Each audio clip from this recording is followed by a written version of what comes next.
right, everybody, we're going to go ahead and get started for our second session.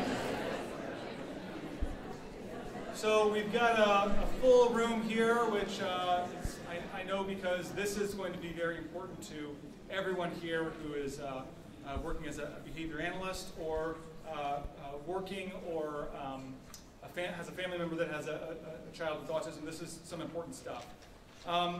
So what Mike Wasmer and Dr. Frigon, who's on his way, what they are going to be covering today is EPSDT and coverage for the treatment of autism.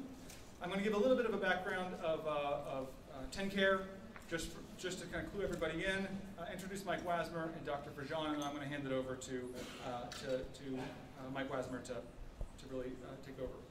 So TennCare is the state's, Tennessee's Medicaid program that currently provides health care for 1.2 million Tennesseans, operates at an annual budget of approximately $8 billion. The program will likely be expanding significantly in 2014. The TennCare program operates under Section 1115 waiver from the Centers of Medicaid and Medicare Services in the United States Department of Health and Human Services. TennCare is organized under a managed care model that generates sufficient savings to extend coverage to additional populations who would not otherwise be Medicaid eligible without compromising quality of care. TennCare is one of the oldest Medicaid managed care programs in the country, having begun on January 1st, 1994. It's the only program in the nation to enroll the entire state Medicaid population in managed care. The Bureau of TennCare within the Tennessee Department of Financial and Administration is the state agency charged with the responsibility for administering the TennCare program. In addition to overseeing the contracts with the managed care entities and overseeing the long-term care program, the Bureau of TennCare is responsible for payments of Medicare premiums, deductibles, and or co-insurance for dual eligible Medicare beneficiaries. For our speakers, we have Mike Wasmer. So Mike is the Director of State Government Affairs for Autism Speaks, and he's the father of 2 children, including a teenager with autism. He joined Autism Speaks in 2011. He's helped lead the passage of autism insurance reform law across the country. He's a frequent speaker on autism advocacy and policy. He's also successfully advocated for the addition of meaningful autism benefits in many self-funded health benefit plans. While continuing his work with stakeholders to assure effective implementation and enforcement of autism insurance laws, Mike and the State Government Affairs team at Autism Speaks also work to improve transition services for individuals impacted by autism. That includes services to facilitate the transition from high school to independent living, employment, or post-secondary education. Mike holds a Bachelor of Science degree from Loyola University and Maryland, and a Doctor of Veterinary Medicine degree from The Ohio State University College of Veterinary Medicine. He's also completed a veterinary internal medicine residency at Texas A&M University College of Veterinary Medicine, and is a diplomat at the American College of Veterinary Internal Medicine. Finally, we have Dr. Frigon.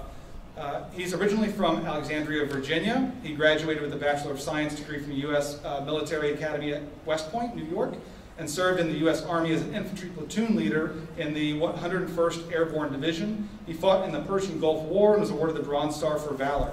Dr. Frigon then attended the University of Tennessee College of Medicine in Memphis, Tennessee, and graduated as a medical doctor. He completed a general surgery internship and was the chief resident in orthopedic surgery at Tulane University Medical Center in New Orleans. He's also completed a master's in healthcare management degree at the Vanderbilt University Owen Graduate School of Management in Nashville.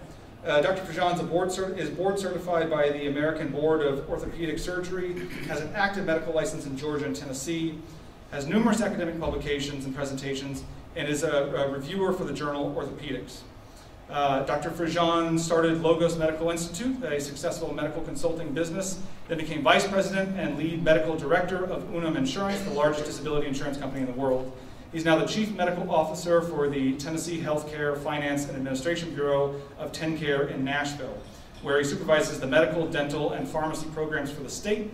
He's particularly involved now with insurance of healthcare expansion and payment reform that will significantly shape the way care is delivered in the future.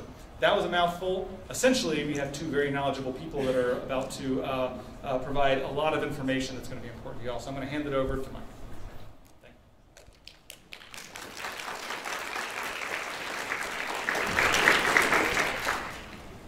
Thank Thanks, James, and thank you all for having me here today. If you're wondering why somebody who spent half his life training to become a veterinarian is here talking to you this morning about Medicaid and insurance for autism, it's because I have a child with autism. Everyone on our state government affairs team actually is personally affected by having a child on the spectrum. And I just want to take a second to thank you all for what you do. When Kate was diagnosed with autism back in 2001 at age 2.5, she was the typical child with autism, nonverbal, non-responsive to any interaction with us and content to sit in the corner and flap her hands. But largely due to folks like you and applied behavior analysis, she is now about to finish her first semester at the University of Iowa in their honors program.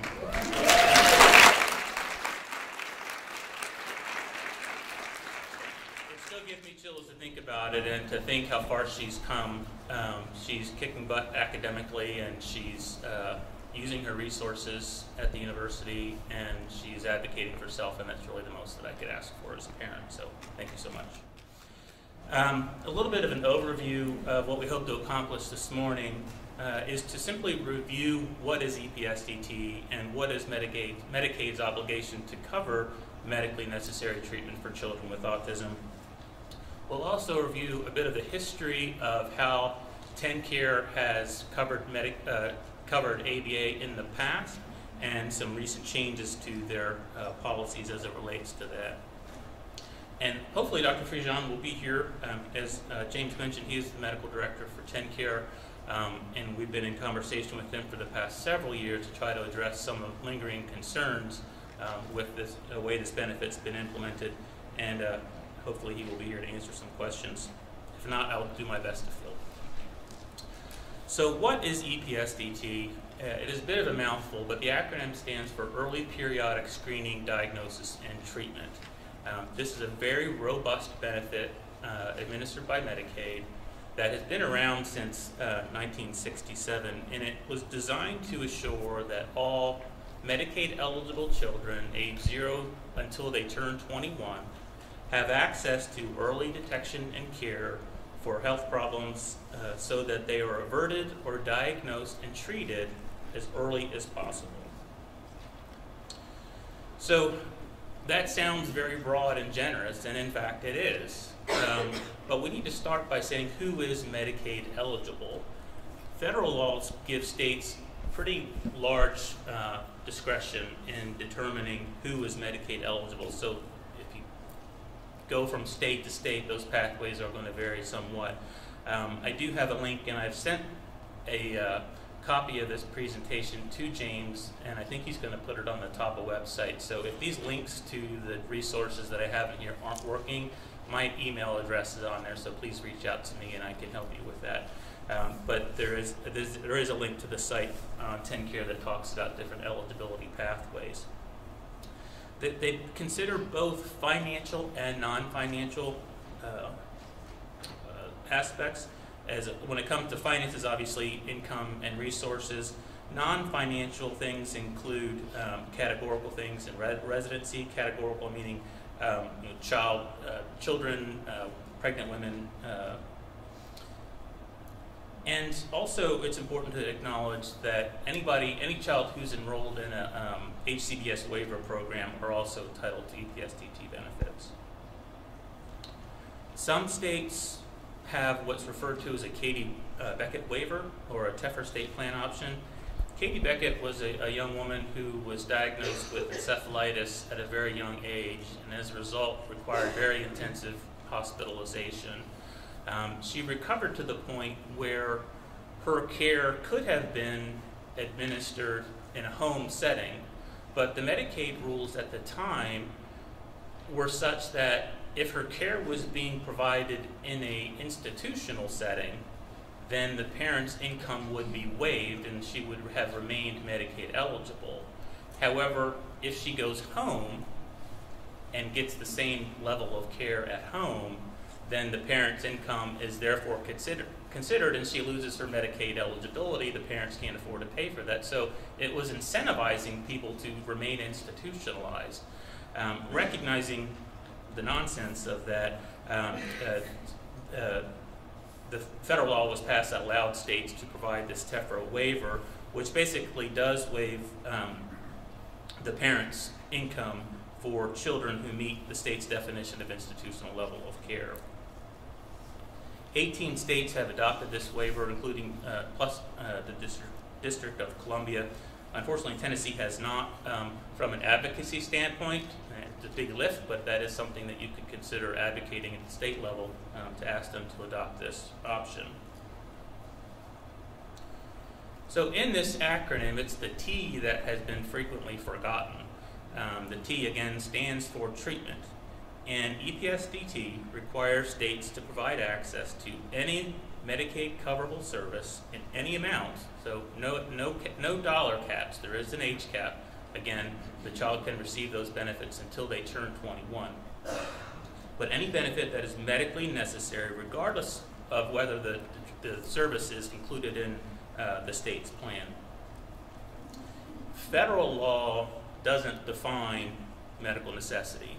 Those definitions are set by the state, and they do vary from state to state. And in the presentation, I do have a link to what TennCare defines as medical necessity.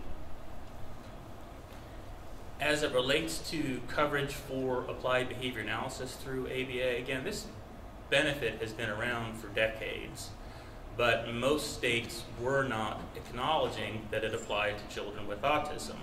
So, it wasn't just applied behavior analysis. Other services that kids with autism may benefit from were being denied through EPSDT. As a result, there were several court cases, one of the first being out of Florida, which found that ABA, at that time they were still arguing that ABA was experimental and that's why they weren't going to cover it. But they found that ABA, in fact, was not experimental and must be made available as a covered Medicaid service under EPSDT. There was also a case out of Washington that resulted in a settlement to cover ABA under EPSDT and required the state to submit a state plan amendment. So they're actually amending their Medicaid plan to clarify that, in fact, when medically necessary, ABA must be coverable. There was also a case out of Ohio, the Pleas versus Jones-Kelly, found that ABA is coverable as a medical assistance under Medicaid and must be covered under EPSDT. And similarly, there was a case out of Louisiana. So on the heels of these successful cases finding in favor of the plaintiffs that ABA, in fact, is medically necessary in most cases of children with autism and must be covered as a benefit under EPSDT, CMS, which is the federal entity that oversees state Medicaids, put out a bulletin in 2014 to state Medicaid directors that essentially said, hey folks, there's this thing called EPSDT. It also applies to children with autism, and they specifically mention ABA as a service that in many cases is medically necessary for children with autism. It wasn't included in this bulletin, but in a phone call to state Medicaid directors, they raised the fact that there has been these successful law cases across the country, and if the state Medicaid directors are being sued for not complying with EPSDT, you're on your own because we've warned you. So did CMS specifically state that ABA must be covered for autism? No, but in fact, CMS doesn't specify what treatments must be covered for any condition. They don't specify that insulin must be provided or covered for individuals with diabetes. It is based upon medical necessity. So the service must be medically necessary and it must be a coverable service under one of the benefit categories of Medicaid. And ABA certainly fits both of those two conditions. So since 2014, most states have made motions toward improving their coverage for ABA under EPSDT.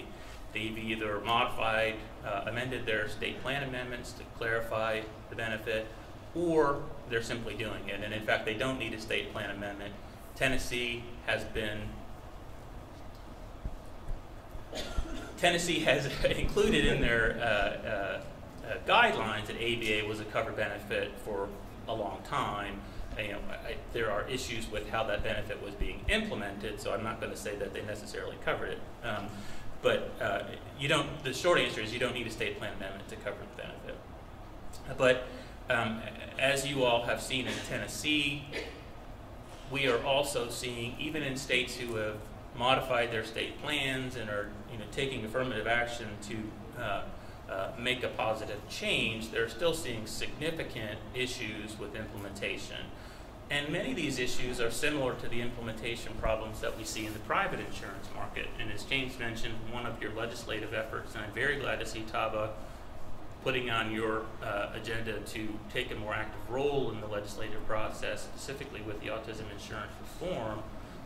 Tennessee, you probably are already aware, is one of only 4 states in the country who has not passed a mandate that requires coverage for ABA for kids with autism in the private health insurance market. We're going to be providing our input on this as well, and I'm happy to see that move forward. I love this cartoon, and at times it does seem that some of the denials that we get are this arbitrary. But I just wanted to share some of the common challenges that we're seeing as it relates to implementation of the EPSDT benefit. And again, a lot of these things are the same problems that we're seeing in the private health insurance market across the country.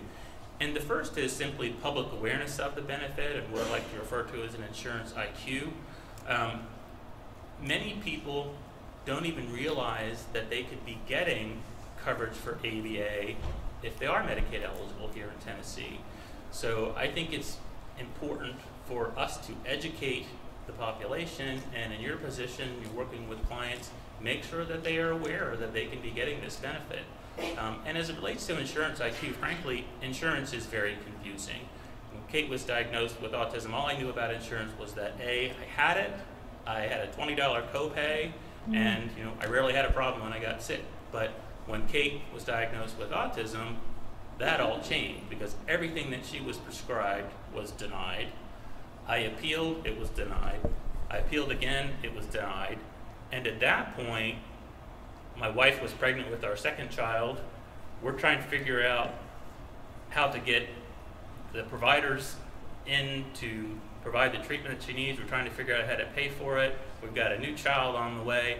And frankly, I was just spent, and I rolled over and I said, fine, we'll figure out how to pay for this out of pocket. But that's the absolute wrong thing to do. You need to continue to fight. And as a parent, I will put out a plea to the providers to help them with that fight because they don't understand it. You're in a position to maybe understand it a little bit better, but they definitely need the provider's assistance with these appeals and getting them the coverage that they are entitled to. But unfortunately, I'm very well aware that most behavior analysts aren't formally trained in how to do this. As a veterinarian, I was in the same position. I was trained to be a scientist and how to diagnose and treat cats and dogs. When I got out, did I have any business acumen at all? No. Did I know how to run a practice? Absolutely not. Fortunately, I went in as a partner in a practice as somebody who did know what he was doing, but I recognize that you all don't get that formal training in your academic career, but I strongly encourage you to get it. There are states that have been doing this, since 2001. Indiana. There are a lot of providers across the country. There are a lot of resources that I will share here in a little bit that will help you to become better advocates for your clients and how to file claims that are less likely to be denied. We also have to worry, and James mentioned this, and one of the reasons why they brought on Melanie as a lobbyist is frequently there is undermining legislation that sneaks into the process that affects what you do as it relates to coverage for ABA. Well, not just coverage for ABA, but it affects the Medicaid-eligible children. At the federal level, I don't know how closely you follow that, but recently, every other day, there's a new threat to Medicaid, and when you look, across the country, That's about 30% of the kids. That varies from state to state, and I think in Tennessee it's probably closer to 35, 40%. So that is something that we need to be aware of.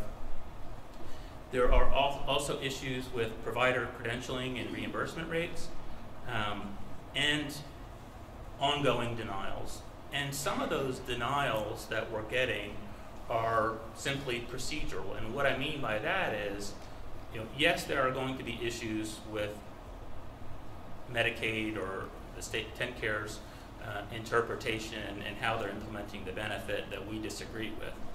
But there are also issues that you're going to get denials simply because your file wasn't submitted correctly. You did not adequately document the medical necessity of applied behavior analysis for this individual. You didn't make it clear that this was a medical goal that you were working towards versus an educational goal. That is going to require a lot of training on your part to how to do that correctly. And I've spoken to James and some other folks.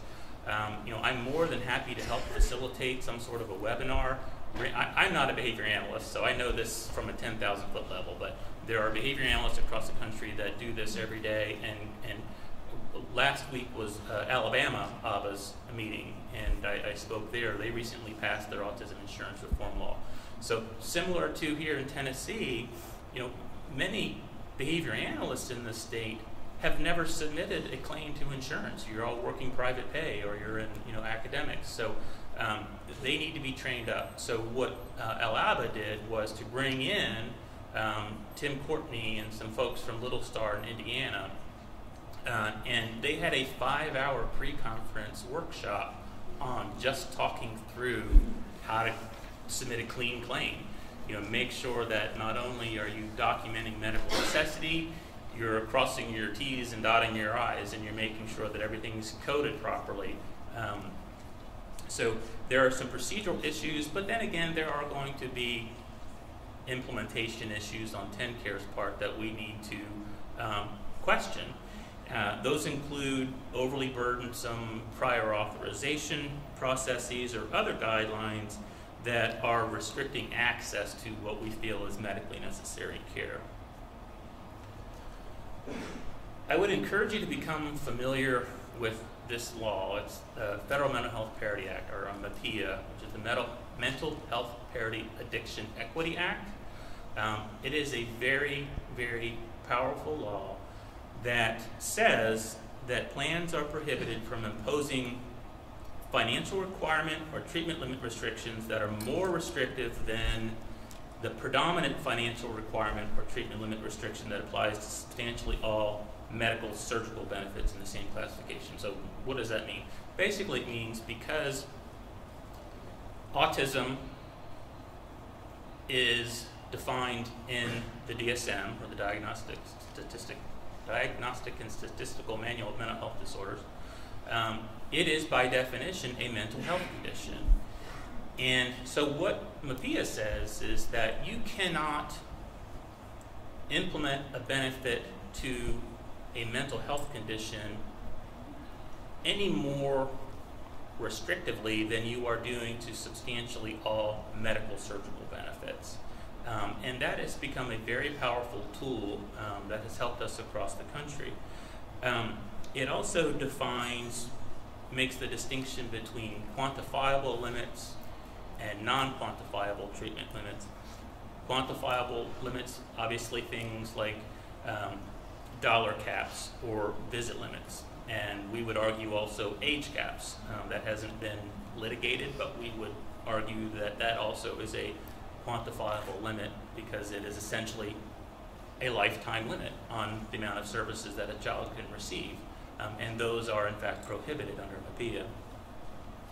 Non-quantitative treatment limits include things like a prior authorization procedure that they're implementing differently than they are for medical surgical benefits. I have lived in Kansas for the past 20 years, and in Kansas we were running into this issue in that they were, has Dr. Frigon showed up? This is my timer to wrap it up before, okay. In Kansas, there was an example of a non-quantifiable treatment limit that Medicaid was imposing, and that is parent involvement. And we're going to address this a little bit as it relates to TennCare as well. As a parent, I certainly acknowledge and understand the importance of parent involvement in a child's treatment plan. The VACB, in fact, includes comment about parent involvement in the treatment plan. However, the TennCare was interpreting that such that they were requiring not only a treatment plan for the child with autism, but they required a treatment plan for the parent. And so we can go back to, and they were denying services if that treatment plan wasn't being implemented. So although, yes, it is important that parents be involved, there are situations where due to socioeconomic status, you've got a single mom working, and they can't be as involved in the treatment program as another family who has two parents and only one's working and they've only got one child, and she can be more, the mom or dad can in fact be more involved. So that parent involvement cannot be used to deny treatment to the child if they're not able to do it. So we were able to go back to this very robust federal law and say, hey, if you're not requiring a treatment plan for the kid with asthma, say, a great example came up in Alabama last week in that if you're treating a child with asthma and you have told the parent that they can't smoke in the house anymore, but the parent continues to smoke in the house, are you going to stop treating the child with asthma? No. So we were able to get rid of that particular pre-authorization requirement. There's also something called step therapy or fail first protocols, and that can be interpreted a little bit differently. And depending on how that's interpreted, that could also be a violation of federal mental health parity. Fail first is essentially says that you must, the child must have been prescribed a less intensive treatment and found that treatment didn't work before you go to a more intensive treatment. That's a little dicey there, and if that less intensive treatment is not the most medically necessary treatment for that child, then that's inappropriate. I'd encourage you to take a look at this. I don't think I included this in my handout to James, but you can Google it. The Department of Labor and HHS put out a document that details specifically other examples of non-quantitative treatment limits and warning signs. So, if you are seeing some of these limits being imposed on your children, then I would encourage you to reach out to me, reach out to Dan Unum, and I've got his contact there. Dan is the director of the Autism Legal Resource Center, and basically what Dan does is he has a cadre of lawyers across the country who dedicate most of their caseload to Medicaid and treatment for kids with autism. And we can put you in contact with some lawyers that can help you if you feel that this is going on. So a little bit of the history of coverage for ABA under TennCare. They have had medical necessity guidelines for ABA in place since 2006 and last revised in 2015. Reading this as an outsider who isn't in Tennessee, we had significant concerns with the way those guidelines were written. And in fact, when we spoke to stakeholders on the ground, most parents had no clue that it was a benefit through TennCare. And speaking to the providers, they were saying, well, and they had the same interpretation that I did, in that it was only being authorized for children who had severe self-injurious behavior, were a danger to themselves or danger to others. And the other big issue is that they weren't acknowledging, or they at least weren't reimbursing for the tiered service delivery model. So they were only reimbursing for that consultant level provider, which obviously affects provider capacity and is a significant issue. So since early 2016, Autism Speaks and Dan at the Autism Legal Resource Center have been in communication with Dr. Frigon and his team at TennCare, expressing our concerns about those guidelines. In addition to the restrictive prior authorization criteria, they also included a fail-first approach in there. And if you look at the exclusions in those old guidelines, there was a statement that said, as it relates to coverage for ABA, they would exclude services sometimes offered in conjunction with ABA, for example, language development training and social skills training. Well, what are the two hallmarks of the diagnosis of autism? Language and social communication and social skills. So, it didn't make much sense that those would be particularly excluded.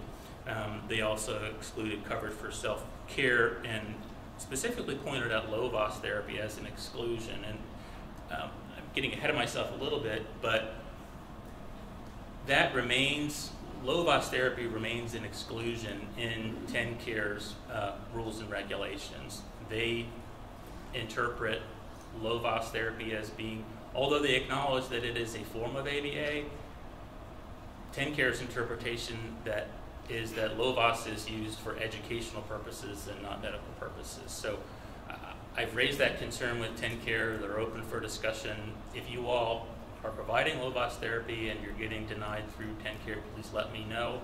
Having that paper trail of a denial will put us in a better position to argue to get that removed.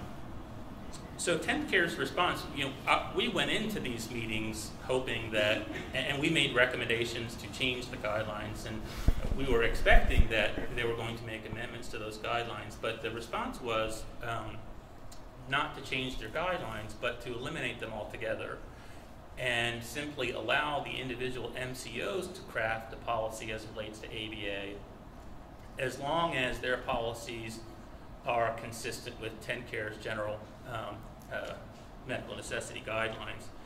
And what we were told is that ABA was unique in that it was the only benefit provided by TennCare that had its own TennCare specific guidelines. So what they were doing in effect was to treat autism, treat applied behavior analysis the same way they were treating all other benefits administered through TennCare. How am I doing on time, James? Okay. We've got about 10 more minutes. Okay. And I have a few announcements. Okay, great. And we haven't seen Dr. Frigon yet. We've got an announcement. Okay. So the state has, so those policies through the individual MCOs have been drafted. They have been approved by the state. I've shared them with James, and they'll be available on the TABA website for you all to look at. If you haven't already, maybe you have already seen them.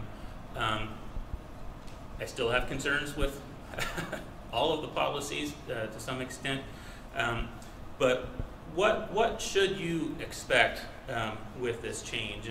And the change was effective October 1st, and what I would say, overall I think it's going to be a good thing because it should increase access to medically necessary treatment for autism, including ABA for Medicaid-eligible children.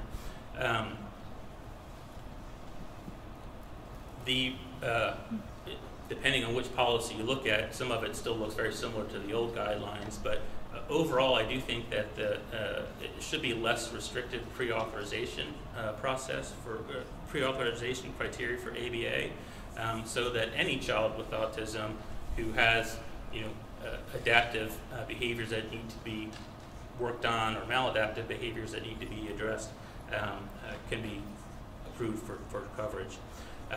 Also, we would expect to see expanded provider capacity because they're acknowledging the shared service delivery model.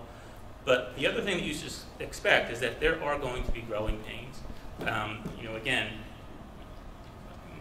not every provider in the room, but most providers, don't have experience in doing this. So you're going to have to train up to do this. And then there's going to be growing pains on TennCare's part either. Apparently some of the MCOs do have behavior analysts on board, from what I'm told. But the medical directors may not necessarily know much about ABA, and you need to be in conversation with them to better educate the MCOs. And I'm pleased to say that the communication between TennCare and the MCOs has been very good. I didn't always like their answers, but they were at least receptive to getting on the phone and allowing us to talk through our concerns. And I would expect the same on your part too. So the concerns that we've raised, and again, there are some variations between the individual. There are 3 different MCOs in Tennessee. Blue Cross. Thank you. So there are slight differences between the 3, but all of them still include that fail first protocol. So if you're being denied coverage for applied behavior analysis and they say you have to provide, I'm not going to name something, but provide something else before using ABA, please let us know. That is a potential violation of MAPIA. They also all include an authorization period of 2 months. If you look across the country in the private insurance mandates that have been passed, the shortest period prior authorization period is 6 months. So they can't require that process to be done more frequently than every 6 months. If you're required to do it every 2 months, I mean, that is very time consuming to go through this process for providers, and particularly small providers. You know, if you're a large provider, you know, you might have people who are, you know, a billing office that's simply dedicated to doing this stuff. You know, it's still going to be hard for you to do it, but for the small providers in particular, I think that 2-month authorization process is way too short. We've raised that concern, and we will continue to push to extend that. I mentioned the parent-caregiver involvement. You know, most of the policies specifically mention that. You know, if they are denying services because the parent can't participate in the treatment plan, please let me know. That phrase, challenging behavior, persists in some of the policies as well, and I really take issue with that. And we have suggested language that more accurately reflects the deficits of autism and the goals of increasing developmentally appropriate adaptive behaviors and decreasing maladaptive behaviors. They also include a statement in there when to discontinue ABA. Specifically, it says if the patient shows no meaningful measurable changes for a period of 3 months of optimal treatment, then ABA will no longer be considered medically necessary. What do y'all think about that? If you're not making progress after 3 months, you throw in the towel? No, obviously. You know, it means that we need to readjust our treatment plan. We need to readjust what we're doing. And there are also situations where we need to continue treatment to maintain skills. You know, we pull the treatment away and the child regresses, you know, we need to maintain. So we have suggested language to address that as well. One of the MCOs, being Blue Cross, includes what we refer to as a soft cap on ABA. Under EPSDT, they are not allowed to implement hard caps, meaning no child whatsoever will ever receive more than X number of hours per week. They are, however, able to put in a soft cap which says, you know, if you are asking for more than X number of hours per week, we're going to take a look at this more critically. Which basically means more time, more delays, which means the child isn't getting the services that he or she needs. The soft cap in Blue Cross is 40 hours a month, so 10 hours a week. So, you know, obviously our treatments are individualized. There are some kids get 40 hours, some kids get 20, some kids get 15. It's very individualized. But if you're having to go through extra hoops to get anything more than 10 hours a week, you know, that's going to be very time consuming. And if you are running into that with Blue Cross, please let us know, and we can try to put some resources on that to address it.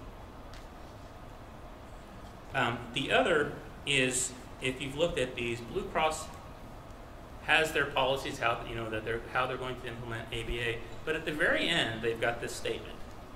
Since the 1980s, a growing evidence base suggests that behavioral interventions are associated with positive outcomes for children with autism. However, it's generally agreed among practitioners and major professional societies that the evidence is at best low quality, with wide variations in methodology, findings, and philosophical bias, making well-defined conclusions difficult. So even though they are allowing ABA to be covered, making a statement like this really makes me concerned that they're not going to be implementing that benefit without bias. So, you know, Gina Green was on the call with the MCOs, and as you know, she can spit off a gazillion resources to refute this statement. You know, but also, and we've offered to, and actually this didn't come up on the phone call. We ran out of time, so I didn't get addressed this, but I'm going to follow up with Blue Cross about it and offer to provide resources to basically show them that that's not an accurate statement. But also the fact that the AMA CPT panel recently approved, I'm going to read, I have to be careful what I say here. So the AMA CPT editorial panel has approved 8 modified CPT codes for adaptive behavior analysis services as Category 1, meaning that evidence presented to the code change proposal was deemed to meet the high AMA standards for Category 1 codes, which signifies that services are deemed widely accepted in the medical community and clinically effective.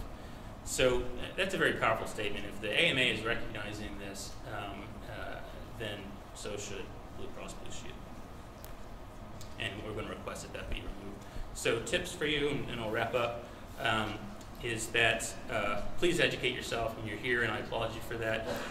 But to get into the meat of how to file a claim, I would strongly encourage, APBA puts on workshops about this most every year. The Autism Law Summit is something that Autism Speaks hosts. If you're not doing anything this weekend, come to San Diego. We're going to most of our discussions are going to be about this, and I actually need to run directly from here to the airport to catch my flight to San Diego. I mentioned the folks at Little Star who were very helpful. There is a closed Facebook group called ABA Billing Insurance Help. Please check that out. They can help walk you through denials and billing and coding issues. I consider employing a billing specialist. I know that that's not practical for many small companies, but if you're a bigger company, I think it'd be worth your while. Or if you're a small company, you know, go into some sort of a coalition with other small providers and share that billing specialist so that you're not spending your time doing paperwork instead of treating children. Always, always appeal what you feel to be an unjust denial. Always ask for what's medically necessary despite any sort of cap, whether it be a soft cap or a hard cap. And we can reach out, we can help you with any sort of litigation if it needs to come to that. We'll wrap it up. I've got my contact information on here, some additional resources. I apologize, Dr. Frigon couldn't be here, but please reach out if you have any questions. Good afternoon. My name is Dr. Vaughn Frigon. I'm the Medical Director with TennCare, and I'm honored to have the opportunity to speak to you today. I'm sorry I couldn't be at the conference, but I'm very grateful for the opportunity to communicate to you on behalf of TennCare and discuss issues related to the autism community. And one of the things I'd like to start with is our absolute commitment from TennCare to ensure that every child with autism in the state, every one of our enrollees receives all appropriate medically necessary care. And that's where we start from. And as we start talking about policies and different definitions, that's what we want to absolutely ensure moving forward. And I think there's an opportunity here for us to increase and improve communication with across the whole spectrum of the autism community to ensure that that happens. So I'd like to start with a little discussion of where we are with our policy specifically related to applied behavior analysis. And there has been some changes in our policy, and I'll go back and talk about some of the history and then where we are and what we hope to do moving forward. About 10 years ago, we instituted a medical necessity guidelines policy for TennCare related to the treatment of applied behavior analysis. And for the last 5 years or so, it's the only medical necessity guidelines that we've had. Every other treatment and service that's provided through TennCare is done under the policies of the managed care organizations, our 3 managed care organizations. And we've made tremendous improvements to the program over the last 10 years and are at the point now where we're very confident that the MCOs can each implement within their own policies under the guidance of the definition of medical necessity, our 5 prongs of medical necessity, to all consistently implement that across the state. So effective October of 2017, we've removed that policy and we no longer have a TennCare-wide policy related to ABA, and each of our 3 MCOs, United Healthcare, Blue Cross Blue Shield, Blue Care, and AmeriGroup, each have their own policies about how to ensure appropriate utilization of applied behavioral analysis. And the foundation of that is our 5 prongs of medical necessity. First, that it's ordered by a treating physician. Second, that it is treating a medical condition. The third, that it's safe and effective. The fourth, that it's not experimental or investigational. And the fifth, that it's the least costly alternative.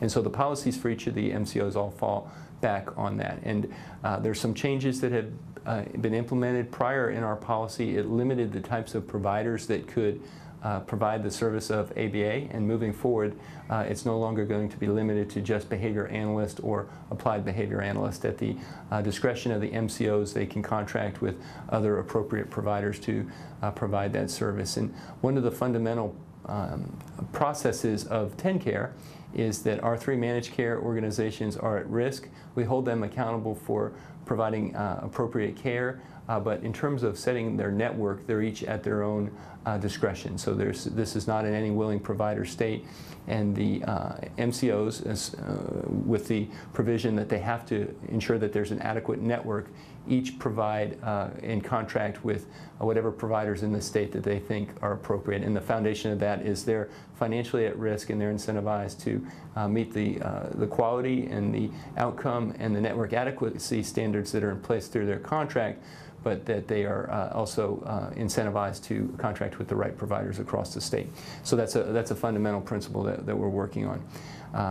So this applies to the applied behavioral analysis. It doesn't apply to any other treatment that a child with autism would receive, whether that be speech therapy or occupational therapy or physical therapy or any other medical treatment. Those have already been under the MCO's policies and guidelines really all along. So the only change that's happened as of October 2017 is related to applied behavior analysis.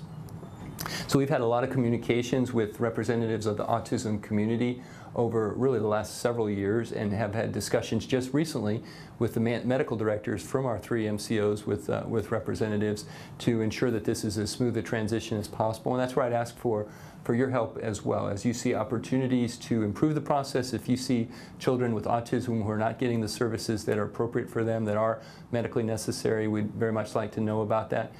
The initial, if you're a TennCare provider, the initial step would be to communicate with your MCO and their medical team to try to work through that. But if that doesn't get to a sufficient or a satisfactory result, we're very interested in knowing about those cases as well, and we'll work with our MCOs to make sure that every child gets the right care and the right medically necessary care at the right time. One of the things I like to talk about as we talk about the services related to autism and applied behavioral analysis is the context of overall healthcare that's going on across the state right now. There's a lot of changes going on in healthcare reform and healthcare payment models within the state, and a couple that directly apply to the care of children with autism. Probably the most significant is we're transforming the way primary care is delivered across the state now. And we have a model in place now called the patient-centered medical home, where our idea is that every single patient in the state, and particularly every patient in the TennCare program, is assigned to a primary care doctor. They know who their doctor is, their doctor knows who they are, and that medical home is really the optimal way to deliver care. And right now, every one of our patients in TennCare is assigned to a primary care doctor, and we're moving toward a model where we're trying to get as many of those primary care doctors functioning inside of what we've called the patient-centered medical home. And there's certain responsibilities and criteria that have to be met for a practice, a primary care practice, to meet that definition of a patient-centered medical home. But along with that comes additional resources and payments and training and information to the practice that helps them to provide better care. And they're incentivized through additional payments on a per member per month.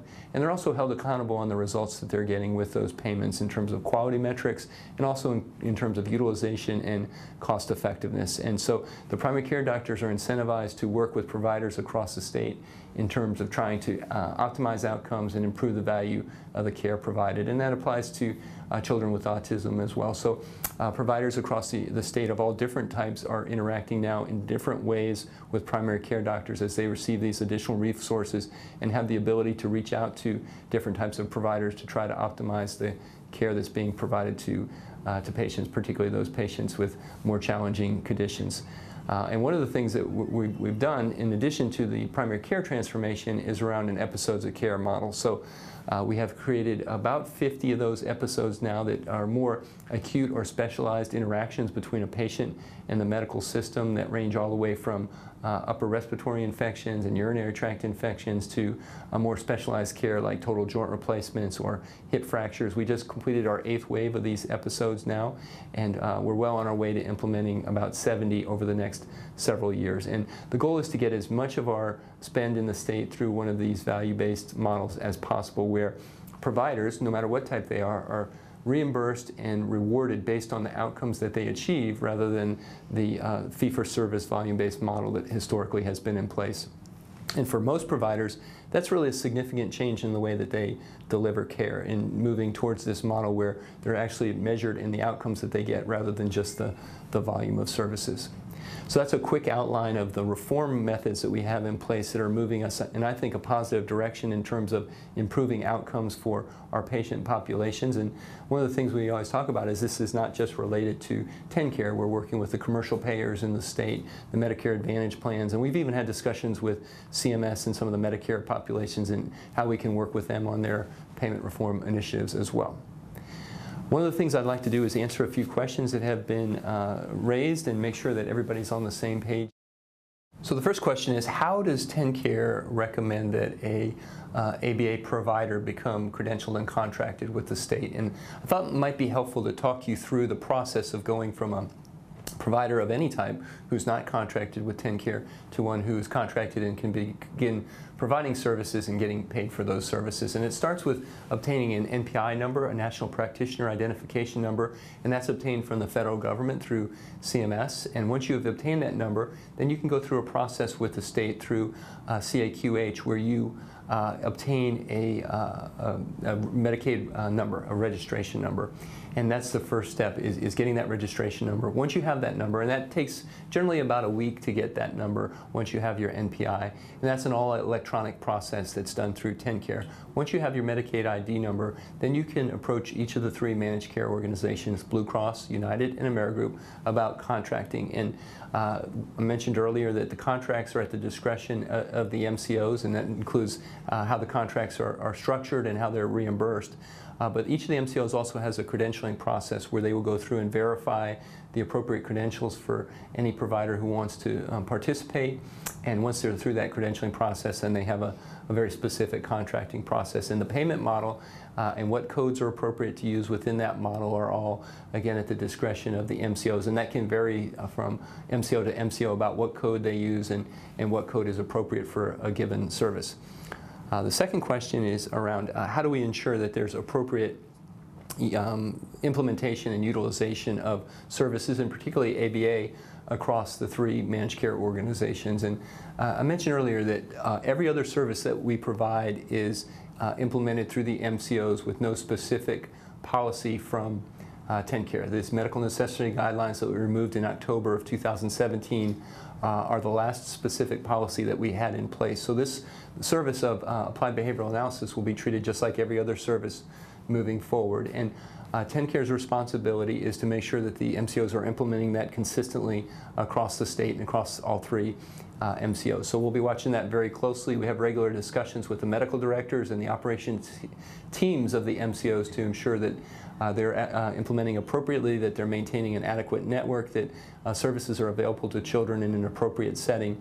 And if we see examples of that not occurring, or you can let us know of examples of that not occurring, we'd certainly be interested in that, and we will hold the MCOs accountable to deliver those services. But the big part of that is also for education of each of our MCOs to make sure that they're implementing appropriately, but also in education across the provider networks, the primary care doctors, the pediatricians that are caring for these children, and also the other providers across the autism network. And one of the things that we talk about as we implement this, given our definition of medical necessity, is what children appropriately need applied behavioral analysis. And autism, by definition, as I understand it, is that it is a disease that occurs in a spectrum, that some children are more significantly impacted than others. And we want to make sure that the right children along that spectrum, those who are more severely impacted and those that are appropriate for the ABA treatment, receive that in the setting and the quantity and volume of services that are appropriate. So the other question would be around the different policies that the MCOs have, and although their policies all are different, which is common for a lot of the conditions that are treated and implemented by the MCOs, that the actual implementation is consistent across patients, and that's what we'll be watching closely moving forward.